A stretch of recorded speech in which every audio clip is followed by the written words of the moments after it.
I'm alive? Of course you aren't. Otherwise I would not be here with you.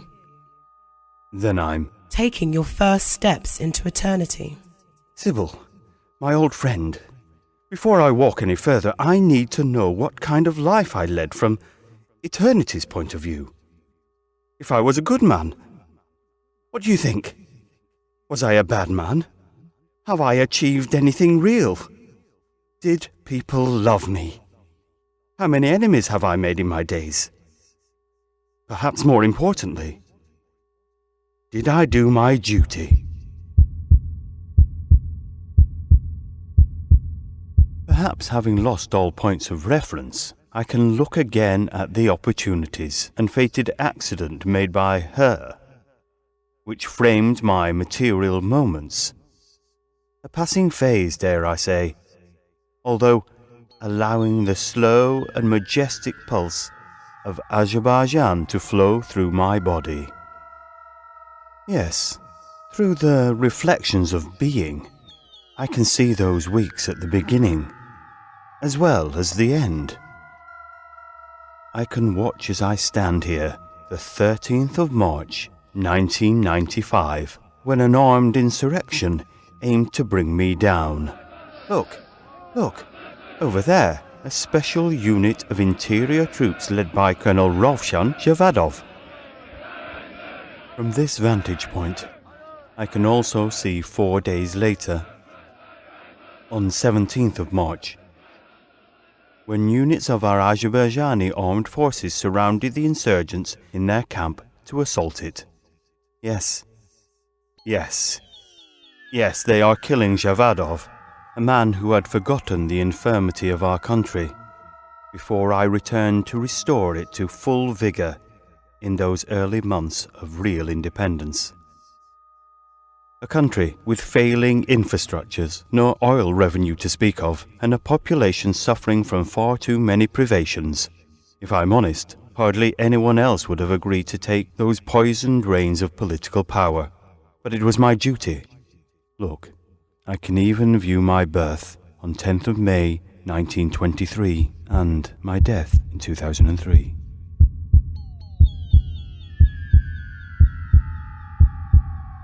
Who was I, Sybil? Merely the third president of Azerbaijan? Well, this much is certain, I suppose. Gazing back between 1969 to 1982, I was the leader of Soviet Azerbaijan, more or less dominating political life. False ideas of duty were everything to me then. They were the crumbling capstone of my deflected purpose, even when I married Zarifa in 1948. Look, it is happening in front of my eyes. On October the 12th, 1955, during the birth of our daughter Seville, these delusions obsessed me. Especially when we had our son, my own Ilham, in December 1961. I wanted a good future for him, for everyone.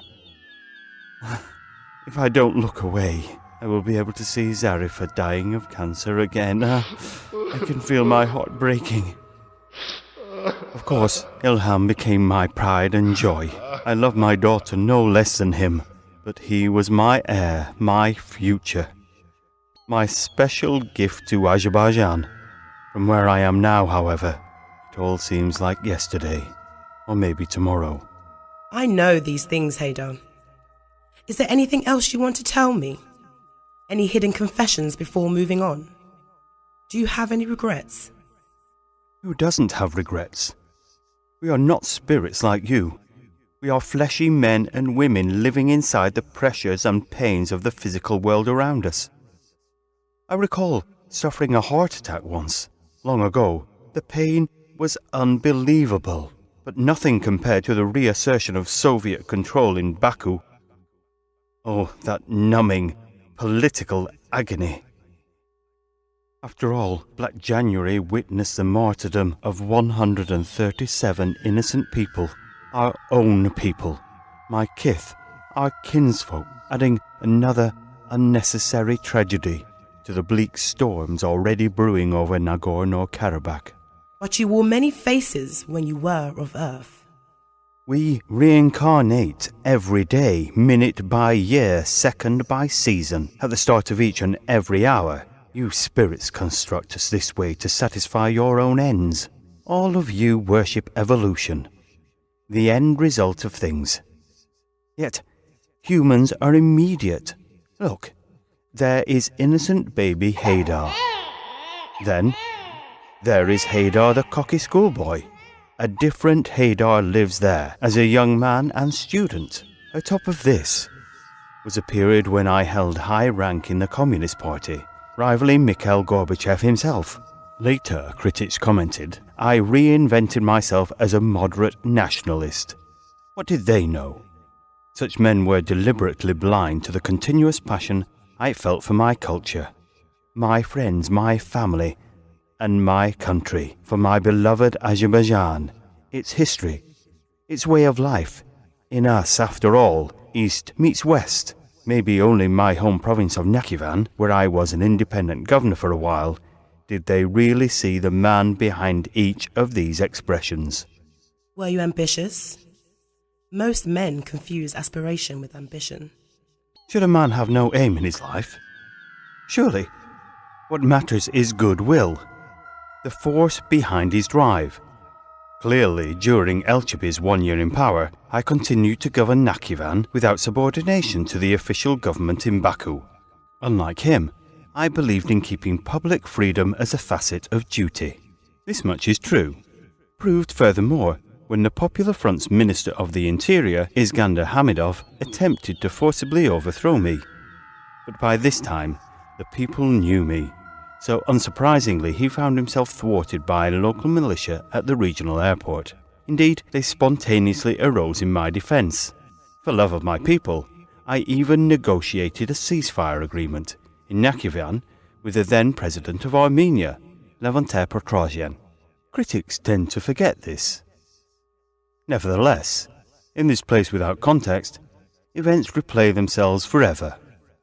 I can watch once more 9th June 1993, when following a military coup in Banja led by Colonel Suret Husinov, my would-be rival Abdulfaz Elchibi was forced to invite me to Baku in order to mediate this crisis, all culminating on 24th June amidst the advancement of insurgent forces under Husinov's control, in Elchibi fleeing the city to return to his native village of Keleke. The conclusion was obvious. By August 1993, Elchibi was stripped of his presidency in a nationwide referendum. October 1993 saw me elected president. What was it Shakespeare said? Some have greatness thrust upon them. To my own understanding, I knew what he meant. Occasionally a man's freedom is found only through performing his duties. What about your failures and secret conceits? Do you realize the way someone surmounts an obstacle shows his or her true character? Time makes us, Sybil. It breaks each one of us too. I tried but failed to resolve the Nagorno-Karabakh conflict, which by summer's end 1993 had resulted in the loss of 16% of Azerbaijan's rightful territory, as well as 30,000 deaths.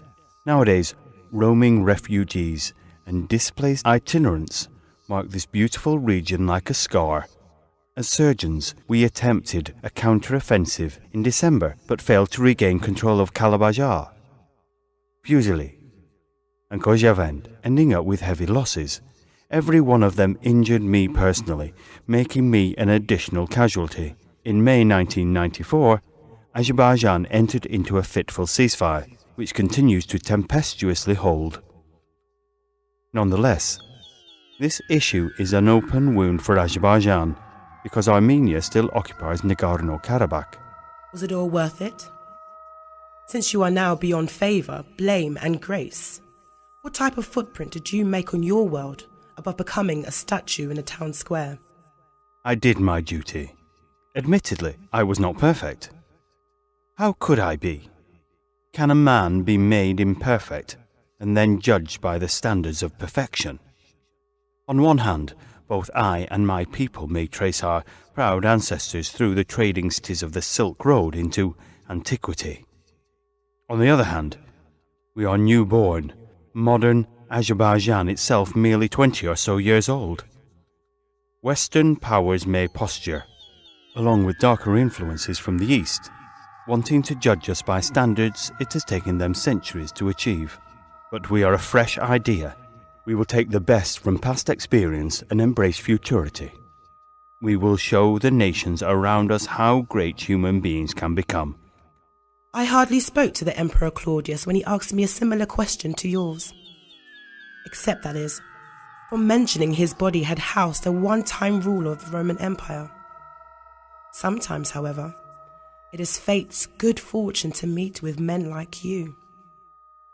Rare men, Heydar, that others detect to be distinct while finding themselves incapable of placing their fingers on the difference. Men who love to fight for something better, whose self-sacrifice makes the world a brighter place. When boys, you Azerbaijanis admire the fastest runner or the toughest wrestler, truly Azerbaijanis love a winner and will not tolerate a loser. Above this, you understand teams. And a nation, if it is to survive, is a team. It lives, eats, sleeps, and struggles as a team. Equally, Azerbaijanis know all real heroes are neither lone warriors nor solitary storybook fighters. They are men who step up to history's measure, mindful of others. Those who shoulder the responsibilities of building a collective dream. The type of vision which remolds their world into a warmer, lighter and happier sphere. You, Heydar, were such a dutiful man.